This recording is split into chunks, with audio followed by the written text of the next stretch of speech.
Welcome back to your weekly roundup of everything that happened in Zenless Zone 0. We will cover everything that you missed inside and outside of the game. And ring ring, patch 2.4 called, and you better pick up because there are only a few days left of patch 2.3. Because of course, on the 26th, so that's on Wednesday morning, or I guess late on Tuesday night, depending on where you are in the world, patch 2.4 on the precipice of the abyss will be going live. Since this is a brand new patch, it will be a simultaneous release for all servers worldwide. As usual though, don't forget that if you are on PC, you can preload and install the patch in the days leading up to the patch going live, so you can jump in right as the patch drops. Of course, we've already gone over a lot of the things that will be arriving with the new patch. There is of course the new main story, but there will also be the new banners featuring Dylan and her signature engine, Yesterday's Call. It's not just Dylan though, as Hugo Vlad will also be having his rerun banner with his signature engine too, and the featured A ranks on these banners will be Corin and Billy. As a reminder too, any pulls that you do on these banners will be counted towards the 180 needed for Vivian's summer outfit. It's not just new agents though, as the Krampus Bang Boo will also be added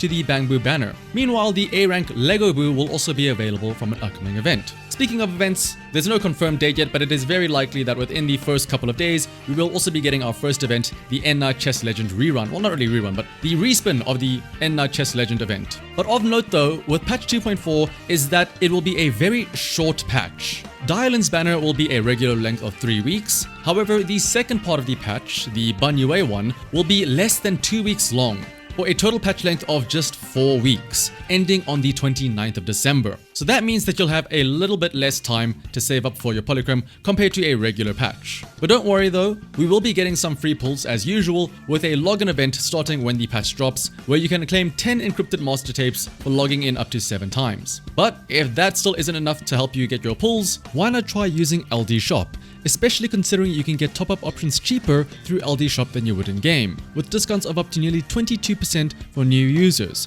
For example, purchasing an internet membership through LD Shop costs only $3.87 compared to the $5 if you were to purchase it in-game. And topping up is really easy. All you need is your in-game user ID and your server. Once you fill those in, you can click on top up, choose your payment method, and within seconds your order is completed, and you can see the rewards in-game. And yes, you can even get the double bonus for first-time top-ups. LD Shop is a trusted and authorized service that is 100% safe and legitimate.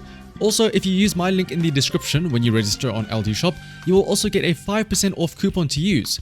And if you spend over $80, you will also gain a VIP membership, which can earn you free internet memberships and regular coupons. Once again, you can check out the description and the pinned comment to start saving with LD Shop. Moving on to the social media side of things though, first things first, it was recently Seed's birthday. Now, I'm not sure if this is just the birthday of Seed Jr. or if it is also Seed Sr.'s creation date, but either way though, happy birthday to her and anyone else who has a birthday in the coming week. Next up though, we have finally gotten the drip marketing for Ye Xingwang. And boy is it something else.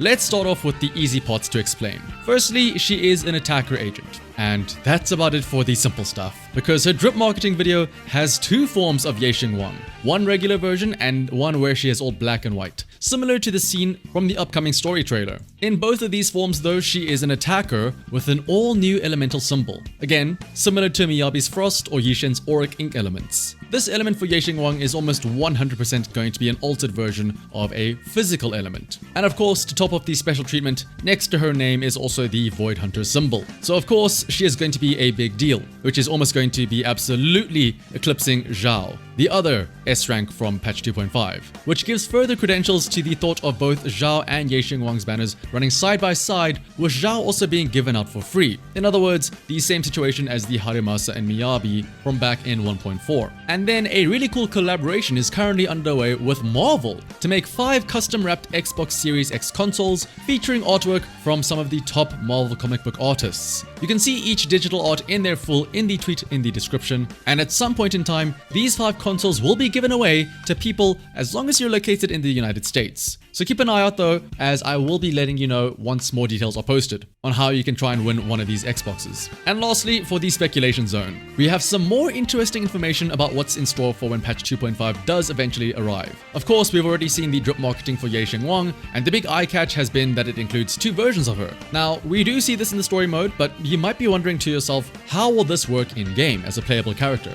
Well, some animations of Ye Xingwang in combat have been shared, and it looks like it is mainly from her ultimate attack, where she transforms during the ultimate. Which makes sense, I suppose, since this is probably her unleashing the power of the Qingming sword, which I imagine is a state that she cannot sustain for an extended period of time. But otherwise though, another thing found in patch 2.5 are the details of 2 new disc sets. One of these is of course going to be fine-tuned and hyper-specific for Ye Xingwang, with a 2-piece set providing a physical damage bonus, which again alludes to her being an augmented physical element, and also when the equipper is in the Ether Veil state, it increases their crit rate by 12%, but it also extends the Ether Veil state when you first would be exiting that state. And if the equipper is also an attack character, again that is what Ye Xingwang is, they get a bonus 12% crit rate when entering or extending the Ether Veil state, so effectively speaking a 24% increase. The other disc set is a little more interesting though, since it boosts the ether damage by 10%, and when the equipper uses a basic attack, it increases their anomaly proficiency,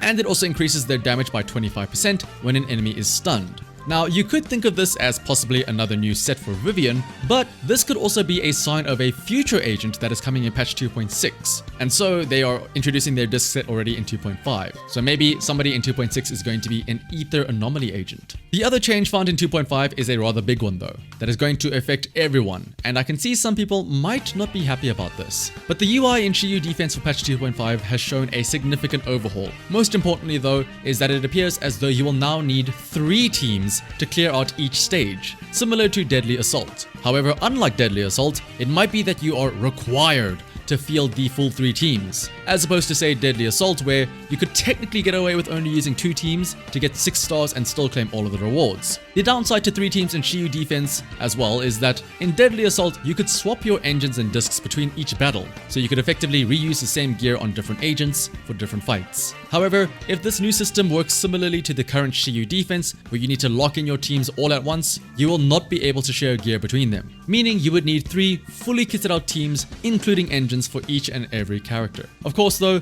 these are all still in beta, so things can change and there could be more details to be uncovered. For example, maybe the amount of polychromes rewarded has been increased to incentivize the full 3 teams, or maybe you don't need to use all 3 teams, or maybe you don't need to get an S rank to get all of the polychrome. But I can definitely see this being a bit of an annoyance, trying to force people into making more teams that can fill each specific niche for whatever effects MiHoYo decide to push for that cycle. I guess it makes sense to shake up SHIYU Defense to add something new for endgame players to strive towards, and I can see the argument that by now, after almost a year and a half of the game, most people, if you've been playing for long enough, will have plenty of characters, and so sometimes it might be that if you only can field 2 teams, so 6 characters, I'm sure there are some people out there that have characters that are just sitting on the bench waiting to be used, but because they can only take 6 characters, they're taking the 6 best options and then a lot of others are sitting on the sidelines. So maybe this is a good excuse to have people use more of their roster. But at the same time, I'm sure there are also people that maybe are just starting out who might not have the ability to make